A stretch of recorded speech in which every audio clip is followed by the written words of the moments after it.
Après avoir ordonné aux enfants d'Israël de lui construire un sanctuaire, il dit en particulier à Moïse, « Regarde et fais d'après le modèle qui t'est montré sur la montagne. » Exode 25, 40. Dans les chapitres suivants, du 25e au 40e, nous avons beaucoup de détails concernant la manière de construire le tabernacle. Lorsque tout l'ouvrage fut achevé comme le Seigneur l'avait ordonné à Moïse, la gloire du Seigneur descendit et remplit le tabernacle. Exode 40, 34. À partir de ce jour, le Seigneur commença à parler entre les deux chérubins. Livre des Nombres, chapitre 7, verset 89. Lorsqu'une personne voulait connaître la volonté de Dieu à l'égard de quoi que ce soit, elle allait vers Moïse ou Aaron. Alors Moïse ou Aaron entraient dans le lieu très saint pour trouver la volonté de Dieu pour cette personne. Dieu parlait d'entre les chérubins. Ensuite, la colonne de nuée se tenait au-dessus du tabernacle.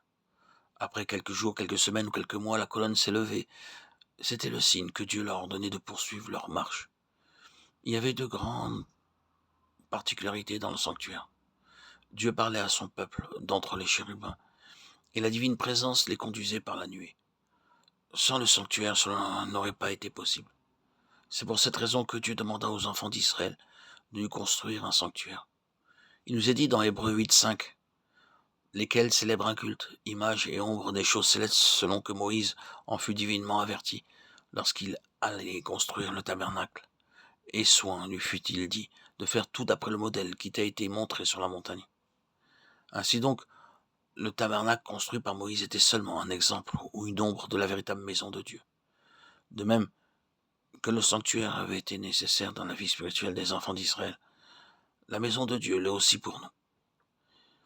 Mais où pouvons-nous trouver la maison de Dieu en ces jours? Pouvons-nous la trouver dans les grands et fastueux édifices religieux que nous voyons dans les différentes parties de ce monde?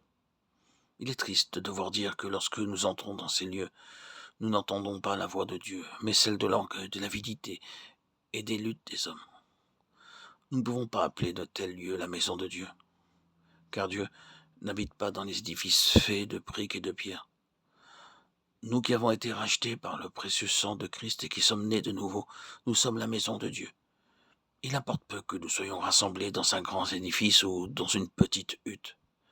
Mais cependant, nous n'avons pas le droit de nous appeler la maison de Dieu, à moins que les deux caractéristiques du sanctuaire déjà mentionnées ne soient une réalité au milieu de nous.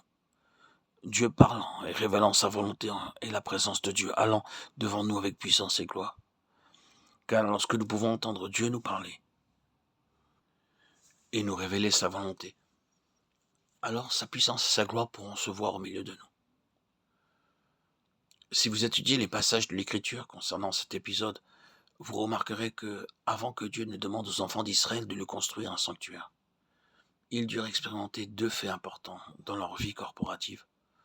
Premièrement, ils furent délivrés de l'ange de la mort par le sang de l'agneau aspergé sur les poteaux et les linteaux de la porte. Deuxièmement, le modèle céleste du tabernacle fut révélé à Moïse sur le sommet du mont Sinaï. Et c'est à travers lui qu'il fut communiqué au peuple. C'est alors seulement qu'il leur fut demandé d'apporter leur offrande volontaire.